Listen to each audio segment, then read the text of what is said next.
ሰይጣንን ለማባረር የሚሰገድ የአምልኮ ስግደት አለ ወይ? የአምልኮ ስግደት መቼ ነው የሚቋረጠው? የአምልኮ ስግደት ማለትስ ምን ማለት ነው? ሰላም ተወዳጆች በያላችሁበት ሰላም እግዚአብሔር ከእናንተ ጋር ይሁን። ይህ ሰዋስው ሚዲያ የዩቲዩብ ቻናላችን ነው። ለዩቲዩብ ቻናላችን አዲስ ከሆናችሁ ሰብስክራይብ በማድረግ ቤተሰብ ሁኑ። እኔ ዲያቆን ዘሰዋስው ነኝ። በዚህ ቪዲዮአችን ላይ የምንመለከተው ብዙ ጊዜ ብዥታ የሚፈጠር ርዕሰ ጉዳይ ነው። የአምልኮ ስግደት የሚል ርዕስ ይዘን በደንብ ስለ አምልኮ ስግደት እንማማራለን። መቼ ነው የአምልኮ ስግደት የማይሰገደው? የአምልኮ ስግደት መቼ ነው የሚሰገደው? እንዲሁም ደግሞ ሰይጣን ለማባረር ተብሎ የሚሰገድ የአምልኮ ስግደት ሳለ ወይ በዚህ ቪዲዮ የምንመለከተው ይሆናል ማለት ነው። ብዙዎቻችሁ በጣም በተደጋጋሚ የጠየቃችሁኝ ርዕሰ ጉዳይ ነው። በብዙዎች ዘንድም ደግሞ ብዥታ የሚፈጥር ርዕሰ ጉዳይ ነው። አንዳንዶቹ የአምልኮ ስግደት የሚቋረጥበት ቀን የለም ይላሉ። አንዳንዶቹ ደግሞ የአምልኮ ስግደት የሚቋረጥበት ቀን አለ የሚል ነው። ስለዚህ በቤተክርስቲያናችን ቅድስት ቤተክርስቲያናችን ስለ አምልኮ ስግደት በቀጥታ ምን ትላለች? የቤተክርስቲያን አስተምህሮ ትክክለኛው የቤተክርስቲያን አስተምህሮ ምን ይላል የሚለውን በዚህ ቪዲዮ የምንመለከት ይሆናል ማለት ነው። አብዛኞች የአምልኮ ስግደትን በሰንበትም በሌሎች በዓላትም እንዲሰግዱ የሚያስተምሩ አሉ። እንዲሁም ደግሞ የአምልኮ ስግደት ጭራሹንም የቤተክርስቲያን ዲያቆናት ካህናት ሰግደው አያውቁም። ስለዚህ ለዛ ነው የሚከለክሏችሁ የሚሉም ደግሞ መምህራን ደግሞ አሉ።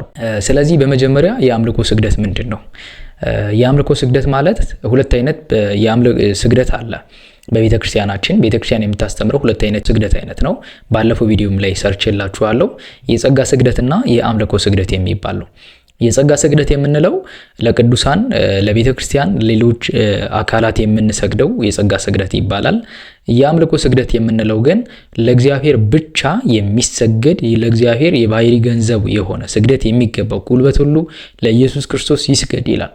ስለዚህ ለዛ አካል ብቻ ለክርስቶስ ብቻ ለእግዚአብሔር ብቻ በአንድነት በሶስትነት ለሚመሰገን ለእግዚአብሔር አምላካችን ይህን ዓለም ቅድመ ዓለም ካለመኖር ወደ መኖር አምጥቶ የፈጠረ ቅድመ ዓለም የነበረ አሁንም ያለ ዓለምን አሳልፎ የሚኖር የእግዚአብሔር አምላካችን የሚገባው ፍጥረታትን ሁሉ የፈጠረ አምላክ ለእርሱ ስግደት እንሰግዳለን። እሱ ስግደት የአምልኮ ስግደት ይባላል። ስለዚህ የአምልኮ ስግደት የሚገባው ለእግዚአብሔር ብቻ ነው እንጂ ለሌሎች አካላት የአምልኮ ስግደት አይሰገድም። ለሌሎች አካላት ብንሰግድ፣ ለመላእክት ለቅዱሳን ብንሰግድ የምንሰግድላቸው የስግደት አይነት የጸጋ ስግደት እንጂ የአምልኮ ስግደት አይደለም። የአምልኮ ስግደት ሌላው ደግሞ በብዙዎች ዘንድ የሚዘወተር አንድ ነገር አለ። እኔም የታዘብኩት እንዲሁም ደግሞ በብዙዎችም ዘንድ ደግሞ ሰይጣን ለማባረር ተብሎ የሚሰገድ የአምልኮ ስግደት እንዳለም ሰምቻለሁ። ሰይጣን ለማባረር ተብሎ የሚሰገድ የአምልኮ ስግደት የለም። በመጀመሪያ ስግደት የሚሰገደው ለእግዚአብሔር ነው። እናንተ ለእግዚአብሔር ከተንበረከካችሁ ለእግዚአብሔር ጋር ከሆናችሁ የሚቀርባችሁ ሌላ አካል እናንተን ለማጥቃት የሚመጣ አካል የለም። ስለዚህ የአምልኮ ስግደት ለእግዚአብሔር እንጂ አጋንንትን ለማባረር ተብሎ የሚሰገድ ስግደት የለም። ብዙዎች ዘንድ ደግሞ የምሰማው ነገር ስላለ ነው። ሰይጣን ስላለበት ነው እንደዚህ ሆንከው ወይም ደግሞ አጋንንት ስላለበት ነው ይባላል። በእውነቱ ለመናገር ሰዎች የተፈጠሩት የመንፈስ ቅዱስ ማደሪያ ለመሆን እንጂ የሰይጣን ማደሪያ ለመሆን አይደለም። ሰይጣን የሚያድረው ወይም ደግሞ እነሱን የሚያጠቃቸው ለእግዚአብሔር መንበርከክ ሲያቆሙ ነው። ስለዚህ ለእግዚአብሔር መንበርከክ ስትጀምሩ በጸጥታ ሆናችሁ ሁልጊዜ የሚያስፈልገውን ነገር ለእግዚአብሔር ስትንበረከኩ እናንተን የመንፈስ ቅዱስ ማደሪያ ስለምትሆኑ ሌላ አካል እናንተን ለማጥቃት የሚመጣ የለም። ስለዚህ የሰይጣን ማባረሪያ ተብሎ የሚሰገድ የአምልኮ ስግደት በቤተክርስቲያናችን የለም ማለት ነው። ቅድስት ቤተክርስቲያን የምታስተምረው ትምህርት ግን ትክክለኛ ትምህርቱ ምንድነው የሚለውን ስንመለከት ቅድስት ቤተክርስቲያን በሰባቱ የጸሎት ጊዜያቶች የምትፈቅደው ስግደት አለ። 7 የጸሎት ጊዜያቶች አሉ። ጠዋት ጀምሮ እስከ ማታ ሌሊት 6 ሰዓት ድረስ ማለት ነው የጸሎት ጊዜያቶች አሉ። 7ቱ የጸሎት ጊዜያቶች አሉ። ስብሐ ለዕለተ ይሴብሐከ እንዳለ ቅዱስ ዳዊት በ7ቱ የጸሎት ጊዜ እግዚአብሔርን እናመሰግነዋለን። ስለዚህ በዚህ የማመስገን ጊዜ ለእግዚአብሔር የሚገባ ግብር ነው በቀኑ የምናወጣው ማለት ነው። ምስጋና ነው ለእግዚአብሔር የምናቀርበው። መንበርከካችንም ደግሞ ስለፈጠረን ካለመኖር ወደ መኖር አምጥቶ ስለፈጠረን ያለምንም ነገር እንዲሁ በጸጋው እግዚአብሔር አምላክ የሚያደርግልን ነገር ስላለ ለሱ ምስጋና ስለሚገባው ያን የአምልኮ ስግደትም ጸሎቱን ምናደርገው። ስለዚህ በሰባቱ የጸሎት ጊዜያቶች ውስጥ አንድ ሰው በቀን 252 ስግደት እንዲሰግድ ታዟል በቤተ ክርስቲያን ማለት ነው። ይህ የአምልኮ ስግደት ይባላል። በየቀኑ ነው ይሄንን የሚያደርገው። ያ ማለት 252። ነገር ግን ቤተ ክርስቲያን በሰባቱ የጸሎት ጊዜያቶች ለምሳሌ በአንዱ የጸሎት ጊዜ አንድ ሰው 12 አቡነ ዘበሰማያት ካለ በኋላ 3 ጊዜ ይሰግዳል። ማለትም በአንዱ አቡነ ዘበሰማያት 3 ጊዜ ስግደት፣ በ12ቱ 36 ሲባዛ በሰባቱ የጸሎት ጊዜ 252 ስግደት ይሆናል ማለት ነው። ነገር ግን ቤተክርስቲያን አንድ ክርስቲያን ይህንን ማድረግ ባይችል ማለትም በቀን ውስጥ 7ቱን የጸሎት ጊዜያቶች ማድረግ ባይቻለው ቢያንስ በቀን 2 ጊዜ ጸሎት ያድርግ ይላል። የጧቱንና የማታው። ይህን ፍትሐ ነገሥታችንም ላይ ታገኙታላችሁ አንቀጽ 14 ማለት ነው። ስለዚህ በጧትና በማታ ጸሎት እንድናደርግ ቅድስት ቤተክርስቲያን ታስተምራለች። በጸሎት ጊዜያችን ቢያንስ 36 ከማድረግ ይልቅ 41 አድርገን መስገድ እንችላለን ማለት ነው። በሁለት የጸሎት ጊዜ ያ ማለት በጧትና በማታው ይሄንን ስግደት እንሰግዳለን። ስለዚህ አንድ ክርስቲያን በቀን 252 የአምልኮ ስግደት ነው የሚሰግደው። ለእግዚአብሔር የሚገባው ስለሆነ ነው ያን ስግደት የምንሰግደው ማለት ነው እንጂ ሰይጣን ለማባረር ወይም ደግሞ ሌላ አካል እንዳይቀርበን ለማድረግ አይደለም።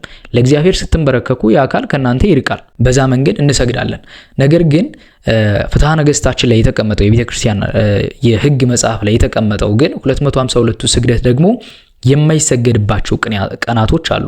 እነዚህ ቀናቶች በጌታ በዓላት ባለፈው ጠቅሼላችኋለሁ የሚሰገድላቸውና የማይሰገድላቸው ተብሎ ዲስክሪፕሽን ላይ ያስቀምጥላችኋለሁ ቪዲዮውን፣ እሱን ተመልከቱት በብዛት በሰባቱ የስግደት የሚሰገድባቸውና የማይሰገድባቸው ቀናቶች ብዬ ማለት ነው። ስለዚህ በሕግ የተፈቀደው እነዚህ ስግደት የማይሰገድባቸው ቀናቶች የአምልኮ ስግደት አንሰግድም። ነገር ግን በተወሰነ መንገድ እንሰግዳለን። አንድ ሰው እስከ 12 ጊዜ ሊሰግድ ይችላል፣ ይፈቀድለታል ማለት ነው። ማለት 3 ጊዜ ለአብ ለወልድ ለመንፈስ ቅዱስ እስከ 7ም እስከ 5ም ሊሰግድ ይችላል። 3 ጊዜ ለአብ ለወልድ ለመንፈስ ቅዱስ ይሰግዳል። በየቀኑ ነው። ይሄ ትልልቅ በዓላትም ቢሆን ይህ አይቋረጥም። 3 ጊዜ ይሰግዳል። ለመቤታችን የጸጋ ስግደት፣ ከዛ በኋላ ደግሞ ለማን ይሰግዳል? ለመስቀል ይሰግዳል። ይህ ሁልጊዜ ዴይሊ የሚደረግ በቤተክርስቲያናችን የታዘዝነው ነው ማለት ነው። ጸሎት ስናደርግም ጸሎት ላይ ልናገኘው እንችላለን። እንዲሁም ደግሞ በቅዳሴያችን ጊዜም ደግሞ ስገዱ ሲባል እንሰግዳለን ማለት ነው። ለምሳሌ ይህ የአምልኮ ስግደት 252ቱን ስግደት በሰንበት አይስገዱ ነው የሚለው ቤተክርስቲያን ፍትሐ ነገሥቱ ላይ አይስገዱ ነው የሚለው። አንዳንዶቹ መምህራን ይህንን በማጣቀሻነት ከማስቀመጥ ይልቅ ካህናት ዲያቆናቱ ስለማይሰግዱ ነው እናንተ እንደዚህ በሉ የሚሏችሁ ይላሉ። እኛ በሕግ የተፈቀደው የቤተክርስቲያን አስተምህሮ ነው የምንመለከተው ማለት ነው። ስለዚህ በቤተክርስቲያን የተፈቀደው ያ 252 ስግደት ባይቻለው አንድ ሰው በቀን 2 ጊዜ የጸሎት ጊዜ አለ። ቢያንስ 41 ጊዜ ጠዋትና ማታ ይስገድ ለእግዚአብሔር። ያ ለእግዚአብሔር የሚገባው ስለሆነ ማለት ነው። ነገር ግን በሰንበት ይህንን ስግደት አትስገዱ ይላል። በትልልቅ በዓላት፣ በአበይት በዓላት፣ በጌታ በዓላት፣ በ9ኙ የጌታ በዓላት አይሰገድም። እንዲሁም ደግሞ በግዝት በዓላት በእመቤታችን፣ በ12 በሚካኤል እንዲሁም ደግሞ በባለ እግዚአብሔር፣ እነዚህ በዓላት በእነዚህ ጊዜ ስግደት አይሰገድም። ነገር ግን አንድ ሰው እነዚህ ሁኔታዎች ውስጥ ሆኖ ስግደት የማይሰገድባቸው ጊዜያቶች ሆኖ ፍትወተ ሥጋ ቢያስቸግረው በኃጢአት ሊወድቅ የሚያስችል ነገር ቢደርስበት እነዚህን ስግደቶች ይሰግዳል። በዓል ስለሆነ ምናምን ተብሎ የለም ይሰግዳል ማለት ነው። ለምን? በኃጢአት ከሚወድቅ ስግደቱን ሰግዶ ራሱን እንዲጠብቅ ቅድስት ቤተክርስቲያን ታስተምራለች ማለት ነው። ሰይጣን ለማባረር ተብሎ የሚሰገድ የአምልኮ ስግደት የለም አንደኛ። ሁለተኛ ደግሞ የአምልኮ ስግደት የማይሰገድባቸው ቀናቶችም አሉ። ነገር ግን ያ በሰንበት ነው። በሰንበት አትስገዱ ነው የተባለው። ከዛ ቁጥሩ ይቀንሳል እንጂ የማይሰገድበት ጊዜ አይኖርም ማለት ነው። 41 የምንሰግደውን 5፣ 7፣ 12 አድርገን እስከ 12 ጊዜ ልንሰግድ እንችላለን እንጂ የማይሰገድበት ጊዜ የለም ማለት ነው የአምልኮ ስግደት። ነገር ግን የአምልኮ ስግደት በበዓላት ሁሉ ይሰገዳል። ዝም ብላችሁ 41 ጊዜ ስገዱ የሚሉ የቤተክርስቲያን ይሄ የቤተክርስቲያን አስተምሮ አይደለም። ፍትሐ ነገሥቱ ላይ አንድ ሰው በቀን 252 ስግደት ይስገድ ይላል። ባይቻለው እንግዲህ በጠዋትና በማታ በጸሎት ጊዜ ቢያንስ 41 ጊዜ ይስገድ። የማይሰገድባቸው ጊዜያቶች አሉ። ቁጥሩ ይቀንሳል የአምልኮ ስግደት። በሰንበት እነዚህን ስግደት 252ቱን አይስገድ ነው የሚለው። ግን ቁጥሩ ቀንሶ 7፣ 5 ልንሰግድ እንችላለን ማለት ነው። እስከ 12 ጊዜ ልንሰግድ እንችላለን ቁጥሩ ቀንሶ ማለት ነው። ከዛ ውጭ ባሉ በዓላት፣ በግዝት በዓላት አትስገዱ የተባለውን መተግበር ያስፈልጋል ማለት ነው። እንደነገርኳችሁ ግን በጣም ስፔሲፊክ ተደርጎ አንድ ሰው በመጽሐፈ መነኮሳት ላይ የተጠቀሰው ነገር አንድ ሰው በኃጢአት ሊወድቅ ከሆነ የኃጢአት ችግር ካለበት ፍትወተ ሥጋ ከተነሳበት ግን እነዚህን ቀናቶችም ሊሰግድ ይችላል ማለት ነው። ያ ማለት 41ም ሊያደርግ ይችላል እስከ ቻለው መጠን። ያ ማለት ፍትወተ ሥጋውን ወይም ሥጋውን አድክሞ ለነፍሱ እስከ ማስገዛት የሚያደርሰውን ጊዜ ሊሰግድ ይችላል ማለት ነው። በኃጢአት ምክንያት ወድቆ ከእግዚአብሔር ከሚርቅ ይልቅ ሰግዶ ወደ እግዚአብሔር መቅረብን ቤተክርስቲያን ስለምታስተምር እሱን በማድረግ የስግደት ስርዓቶች በዚህ መንገድ ነው የሚሰግደው ማለት ነው። ስለዚህ የአምልኮ ስግደት ለእግዚአብሔር የሚሰግድ የባህሪ ገንዘቡ ለእግዚአብሔር የሚገባው ፍጥረት ሁሉ ለኢየሱስ ክርስቶስ ይስገድ ይላል። ጉልበት ሁሉ ለኢየሱስ ክርስቶስ ሁሉ ይስገድ ይላል። ስለዚህ እሱ ስግደት የሚገባው ለእግዚአብሔር ብቻ ነው እንጂ አጋንንት ለማባረር ክፉ መንፈስ እንዲርቀን። በመጀመሪያ እኛ የመንፈስ ቅዱስ ማደሪያዎች ነን። ስለዚህ መጀመሪያ ለእግዚአብሔር እንበረከክ። አንድ ሰው ጠላት አጋንንት ወይም ደግሞ ሰይጣን አታክ ያደርገዋል፣ ያው ያደርገዋል፣ ያጠቀዋል። ለምን? ከእግዚአብሔር ስለሚርቅ።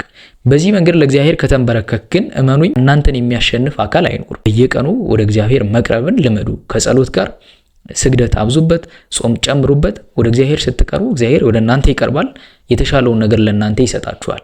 ነገር ግን አጋንንትን ለማራቅ ተብሎ የሚሰግድ የአምልኮ ስግደት የለም። ያ ማለት ትርጉሙን አናዛበው። የአምልኮ ስግደት ማለት ለእግዚአብሔር የሚገባ ስግደት ነው። በሱ መንገድ እንመልከተው ማለት ነው። ስለዚህ የአምልኮ ስግደት በዚህ መንገድ ነው የሚሰግደው። እግዚአብሔር አምላካችን ከጅማሬ እስከ ፍጻሜ አብሮን ስለቆየ ክብርና ምስጋና ይግባው። አቤቱ ቅዱስ እግዚአብሔር አምላካችን በአንድ ልጅህ በጌታችን በመድኃኒታችን በኢየሱስ ክርስቶስ በእርሱ ያለ ጽን ክብር ላንተ ይገባል። ከእርሱም ጋራ ከመንፈስ ቅዱስም ጋራ ትክክል የሚሆን ዛሬም ዘውትርም ለዘላለም አሜን። ይቆየን። ይህን ቪዲዮ ለሌሎች ሼር አድርጉላቸው፣ እንዲሁም ደግሞ ላይክ አድርጉ። ቪዲዮውን በቪፒኤን ብትመለከቱት የተሻለ ነው። ቪዲዮውን ኢትዮጵያ ውስጥ ከሆናችሁ በቪፒኤን ተመልከቱት። ይቆየን።